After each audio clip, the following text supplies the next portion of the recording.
So if you look straight up, they come back down. Yeah. So I want to see mortar plays. You have one duel right in front of you. They box up. You fire some straight in the air. And you just apply pressure. Just like, don't move from that spot. Stay there. And then immediately 4 rockets come down and land on their head. Match 3. We got the battle bus coming in from Snobby Shores heading towards the racetrack. This is a pretty good bus because it's cutting down the middle and it's going over a lot of hotspots, so people won't have to stretch too far. Even if you're landing somewhere in the desert or even in risky reels, if you jump out now, it's not too far of a stretch. So this is a pretty good bus that I think will spread people out. I'm interested to see how many people visit their location that they've already dropped at. Maybe if somebody's uncontested. I think Pleasant Park.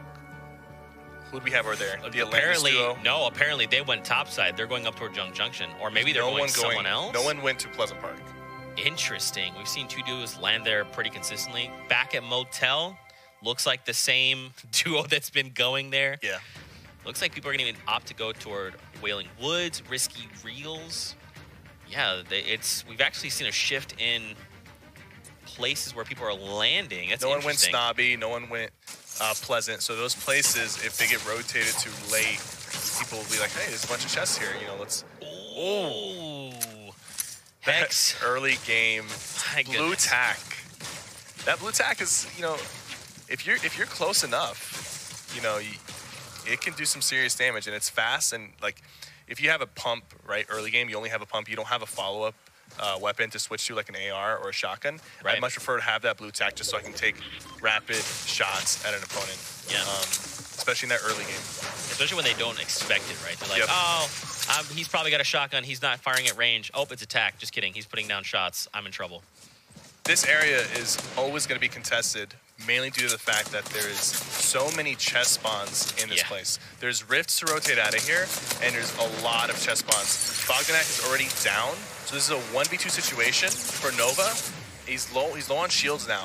He's trying to put some pressure on one of them, but it's too much. When you don't have the materials to fight off, and he didn't even really have a hard-hitting weapon like a shotgun to use to take one of them out quickly. It's rather tricky. So now these guys, Ghost Camo and Pate, have this place uncontested. They don't have shields right now, but I guarantee you once they're done looting that place, they'll have full shields, extra shields, med kits, and potentially a rift to get out of there. It is a very, very heavily contested loot area. Yeah, for sure. You can see even Risky Reels, you see a duo over there.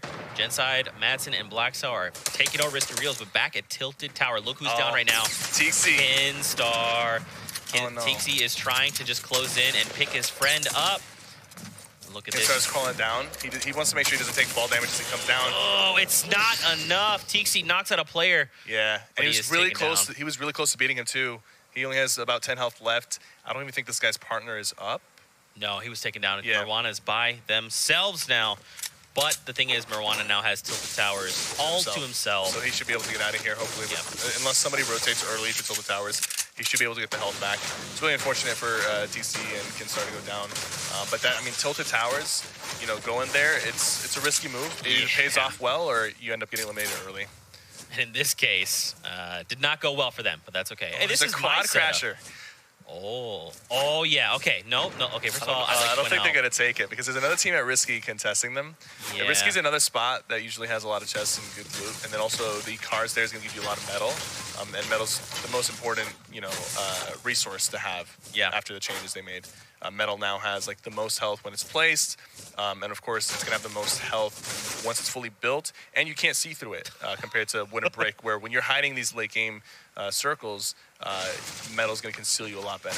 Yeah, for sure. They've got the stink bombs as well.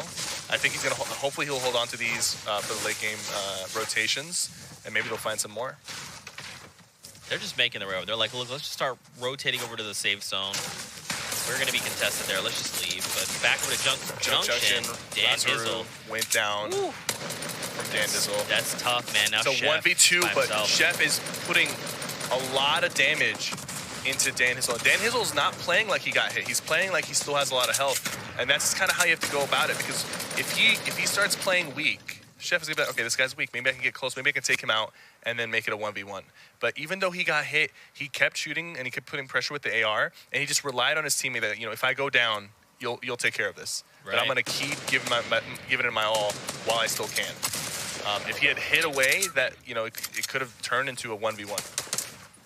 Such a great point, especially because you touched on it earlier in game number 1.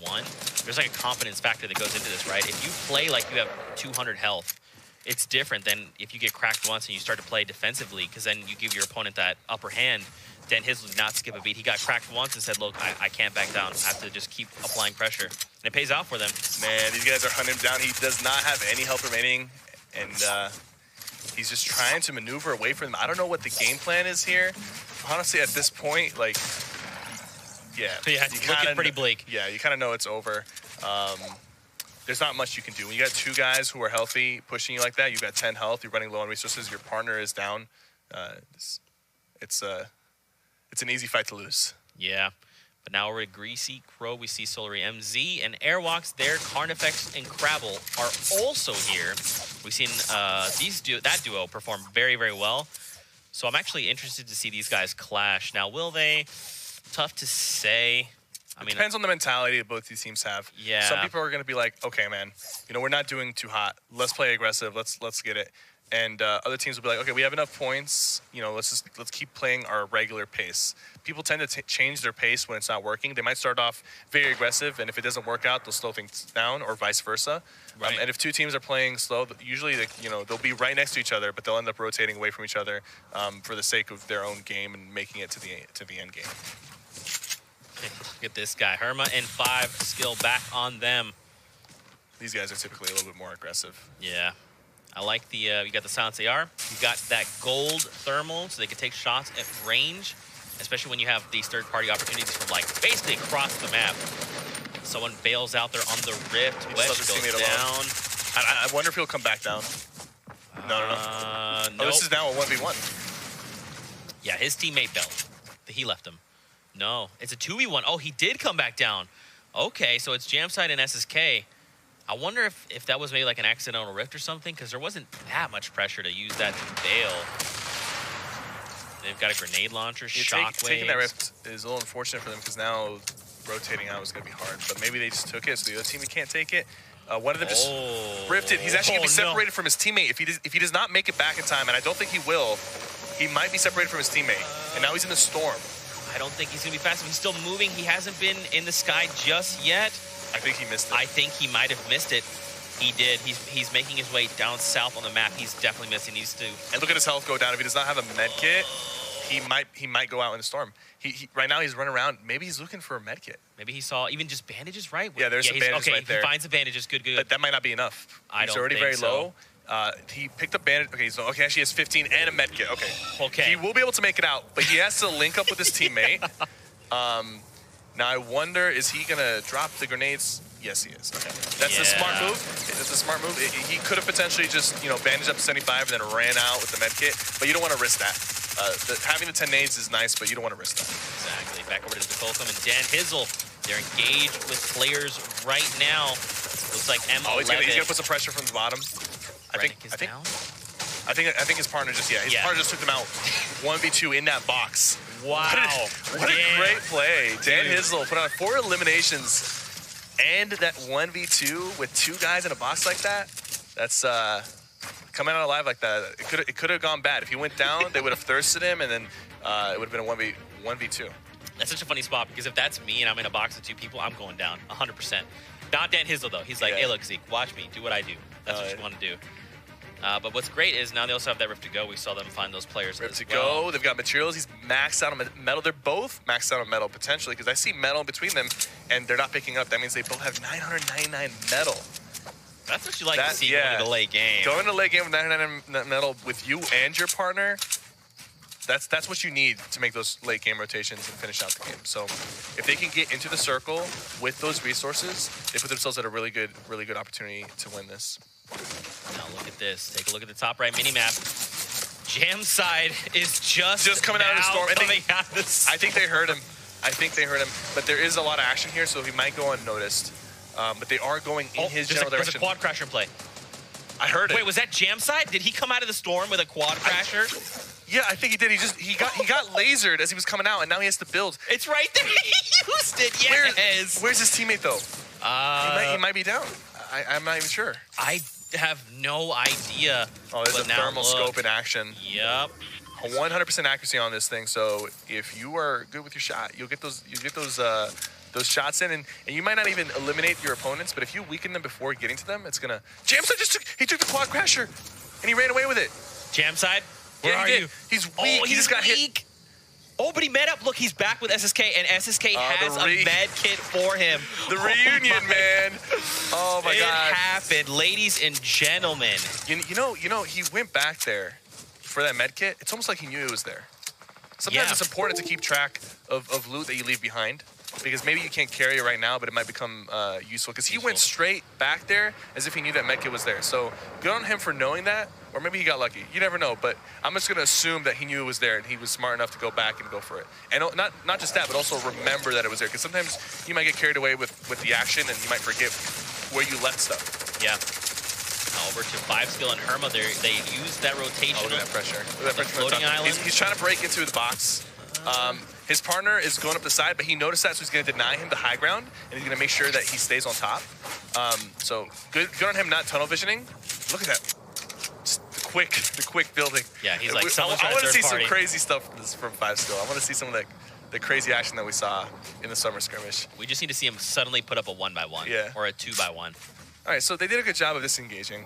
They didn't want to put too much pressure because there's people down on the hill. You see 2 teams down there. They were shooting at them a little bit. So when you have the high ground, you have the advantage on the people who are beneath you, but you're also potentially going to get third party a little bit easier just because people will see you first when they're approaching the fight.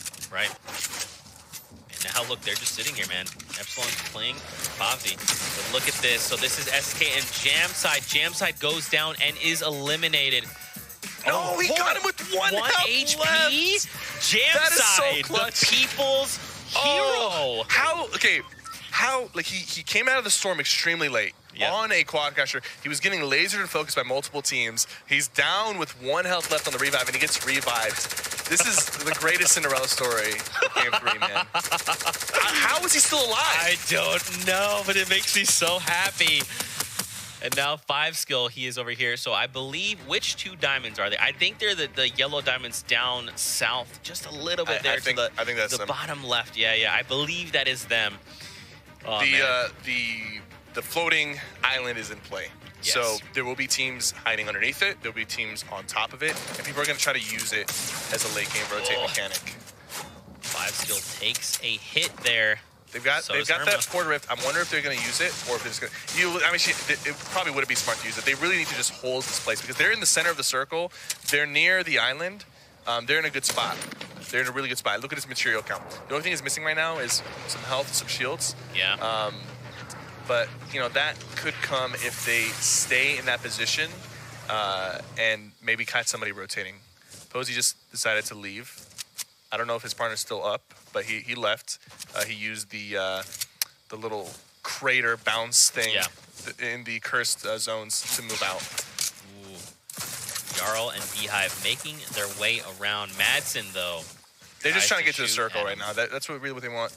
And they want to try to get in without building. You see, they're not building right now. They want to try to get away without using too many resources. So one of them's going to build, the other one's just going to run back with the shotguns in case somebody's hiding in these builds. Yeah. To see, what they can do. And now they're in the circle, so they're going to hold their position and build and just kind of wait and see where the next circle is going to take them. Take a look at the scoreboard, Cypher. We've got Veins and Say Hello. Oh where'd they come Roma. from? 6 elims. 6 elims, dude. They need 2 more for that 8 elimination threshold to get. I really want to see what their resource count is looking like and what they've got on them, just so we could maybe they'll be the team to break that 11 elim. They're poised to do so. They just need a few more eliminations. Keep in mind, ladies and gentlemen, at home, Tixi and Kinsar hold the most eliminations on the day with 11 total eliminations between both of them. So they've got 6. That's the 2 points, right? Yep. 6 is going to get you 2 points. 4 is going to get you 1. Yep. They need 2 more. If they take out 1 more team, they're looking good on resources. Look, 900 metal, 600 wood, 400 brick. They've both got shields. Not the most amount of health, but one of them is at full, and the other one's at 125. Now the problem is they don't have extra shields. They've only got bandages in terms of healing, and I don't think they have a campfire because I think they would have used it for Hane. Yeah. Or Veins. So they got to play it smart because if they get into a fight and they don't get the elim or they don't get the extra shields, they might be stuck. They might get that 8 elim count, but they might be stuck without any ways to get back their health. Yeah. I mean, now if those other duo do have shields or a chug jug or two, then that's something you just don't know. You can't know if the team that you're going to eliminate is stacked with resources and shields, or if they're struggling as well. And if you use a lot of resources to eliminate a team that's struggling, you know, it's good to get those limbs on the board and maybe get you that extra point, and that's worth it. But it will suck to have used your resources on a team that already did not have anything to offer. Yeah. Take a look at this. These are currently the front runners with 9 points rather. The duo spray with the AR, and he's floating up very slowly. And keep in mind, Cyber, he's shooting at Boyer. Boyer was the winner from the European scene last week. And Boyer just trying to make a safe rotation as quickly as possible. Heisel and his partner are in first place currently. They both got 0 limbs. So I think because of them being in first place, they said, hey, let's slow down the pace. Let's try to get at least 1 point per game. Right. Let's try to make it to the end and maybe get that victory royale. So they've taken their success in the first few games and they've slowed it down. Some teams might keep the pedal to the metal, keep going full speed, but they're deciding to slow it down. It's actually very smart because they're in the lead by a lot, but you do got to be careful because people can sneak up on you in terms of points. Yes. So you play it too safe. You know, right now, you know, they could make it to 6th place. They could have 3 limbs, and if they lose, they don't get any points for that. And they've just played it safe to get no points. They're breaking all this stuff down just in case. And I think there is a team up hiding on top, so they might bring them down here. The other team, I think, just dropped down. They've heard them breaking it. And sometimes when people start breaking the bottom of a platform like that, they're not even trying to necessarily take it down all the way, but they're trying to bait the team that's on top to like, hey, you know, they might bring us down. Let's go down. So then that team gives up the high ground, and then they could potentially take the high ground from them or eliminate them. Oh no! I don't know if you saw it there. There's a bunch of teams that are flying overhead. Yeah.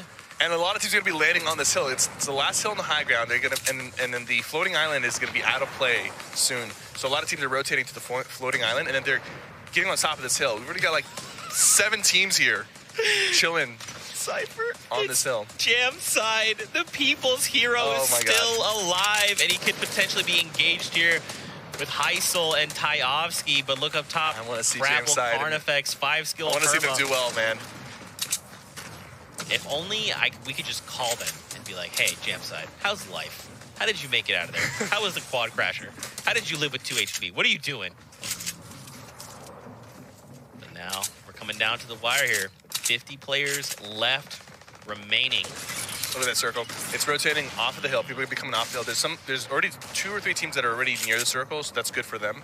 But there's going to be a lot of people moving across. So now it's going to be like more of like a material check and also like a resource check. Do we have launch pads? Do we have shockwave grenades? Do we have the materials to move out of there? If they don't, they'll most likely be eliminated. Or they'll try to get away with rotating without using any materials and hope that they don't get shot at. But a lot of times, this is like a very open rotate, and there's people already set up and posted up, so they will most likely get shot at. Windstrike Meow has the scoped AR. He's ready to go, man. Yeah. He's ready to rumble. He'll probably get some good hits on people. There is a loot crate coming down. It's coming above all this little cluster of people. I think people will fight for that, especially the people who don't have the shields right now. Yeah. They're going to need it. You never know what could come out of that. You could have things like, if you had Splodes and a Chug Jug pop out of that, you're good to go. You can get a jump pad, you can get a Porta Rift. Shockwaves, anything. Yeah, and it's landing right on top of all these players. I think the team that's going to be on top will probably try to secure it. Everyone is just waiting. They're all waiting for players to make a move, but look at it. Oh yeah, so Solari Airwalks goes for it. Caught it. I'm surprised the V's and Rewind side didn't try to like build out and catch it, or maybe they just weren't paying attention. A lot of times it can slip past you and you don't even realize that it's coming down.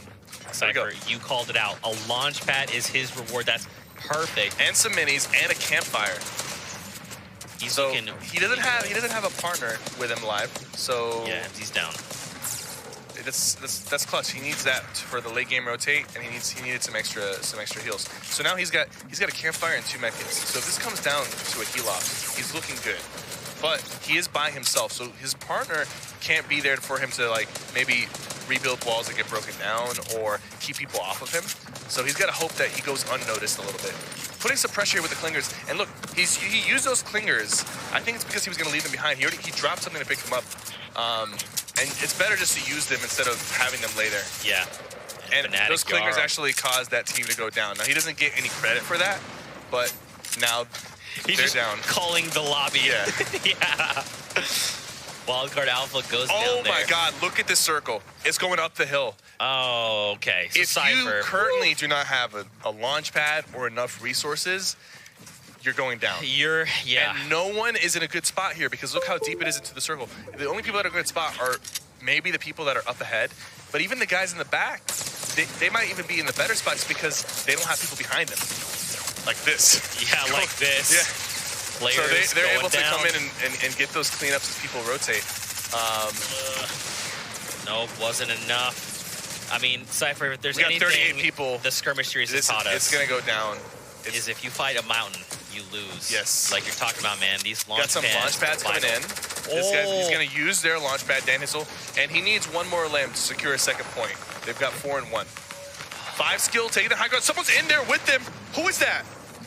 I couldn't Someone see. just laid in a box with 2 other players. Oh, it was Wildcard Alpha, and he takes him down, and they thirst him as well. Wildcard Alpha and Bowman, they take down 5 skill. He's by himself. He was by himself. Has the high ground, but yeah, 5 skill unfortunately landed with them. And these guys, you know, you're out of mats. You can't build up the hill. It's over. I mean, he just stopped moving. He gave up. He's like, okay. It's like, I'm It was not a gonna good make run. it up. It was a good run. I'll see you guys back in the lobby. Fnatic, Jarl, and Beehive have a good high ground, but look, there's only a couple things holding up at the top. So if somebody tries to contest that, it could get ugly. And you'll notice the second circle is moving far into the circle, and it's moving towards the island. I wonder if it's the circle right now is big enough that you could clip the floating island vortex and use it to get high ground. That'd be very interesting. I've never seen that happen before, but that'd be very interesting. They're coming down. They took a little bit of storm damage. Unfortunately, their rotate was a little bit late. What they're doing here is really risky because you're going down the hill. So the high ground is actually getting higher and higher as the circle rotates. And any mistake where you fall down will cost you a lot more health. And at this point, it's going to be lethal. They're just making the choice here to dive straight down. I think low ground is the move in this situation. Yeah, especially, I mean, if teams are getting high ground, let them have high ground. Let them waste the mats. Don't fight over it because you need to see where this next safe zone is. This is going to determine everything. And now here we go, Cypher. We're about to get the new safe zone. Who still has the high ground? I wonder if Beehive and Sparta still have it. There's some pressure. Oh, they need to go Moose back. Cabell by himself on the top right now. He's got bandages. That's about it, though. That's about it. I wonder if he'll get shot down if he attempts to heal through this. But no, actually, this is not even the final circle. The circle's going to move even more. So if he doesn't have the resources to move, he will go down here. And those guys at the high ground, oh no. Oh, SSK goes down. Jamside trying to lock it up, but it's not enough. Will he be able to pick him up? Blackshout and Matson. I don't think he will. No. The storm is going to be moving in a little too fast. He'll try to leave some space for his opponent, for his partner to crawl through. But I don't think it's looking good. Yeah. Windstrike, Sif, and Tyke up top. With 4 limbs, they've got the 1 point. And I think right now everybody alive potentially is in the top 5. It just depends on how many solo players are alive. But right here, they have the high ground. The circle's gonna be closing in about 10 seconds. And it's gonna completely engulf these guys. These guys, Jarl and Beehive, is this the ultimate high ground? Are they all the way on top right now? I believe so. They've been maintaining that. Wow, they maintained it. And it's so risky that they... That's very smart. That is extremely smart. I love And Beehive is just, Beehive, you see, he's layering himself up all the way to try to get as far away from anybody else who could potentially grapple or launch pad to him. And Jarl is going to, his goal is going to be to make sure that Beehive stays up there. He's just trying to go down, find eliminations if he can. And he wants to, not enough. That's part of the, he had no mats. That's part of the problem of being that high. There's no room for error. I feel like he miscalculated that a little bit. He could have potentially just started spraying from the top instead of going down like that. But Beehive is all the way up there, and he's got the medkit. Everybody down there is fighting. I think he's got the campfire and the medkit, so he can actually pop the med kit and then pop another one if you choose to do so. I mean, you pop the bandages if you choose to do so. He just has to wait till he goes to 74. This is easily his game. Yeah, there's no way. There's only 2 people left, and Windstrike Sif is about to fall to the storm. There it is. And man, Cyber, I think you called it out. 2 limbs from Jarl. So far, every team that has won has not had a limb point. They haven't had 4 or 6 or 8. Enough to meet that threshold. Yeah. I think you called it perfectly, man. It came down to them maintaining that high ground Beehive, and then like you talked about, Jarl didn't have math, so he's like, look, you have everything you need to go to this heal off. I'm just gonna go down and see if I can find elimination. He basically, let Beehive just build up, and he's like, okay, I'm gonna make sure no one knocks him down. But it's surprising. Like it's a little lucky for them that they didn't get knocked down. The other teams were so busy fighting each other. But if somebody looked up, they really weren't held together by too much. Yeah. So, but with that many people alive in the late game, sometimes you're just focused on yourself. You're not really thinking about what other people are doing. You're like, okay, where am I right now in the circle? Where can I rotate? Can I potentially heal myself in the storm? You're not thinking about what other people are doing. And the good teams will think about that because they don't want somebody to get that easy win like they got. Yeah, absolutely.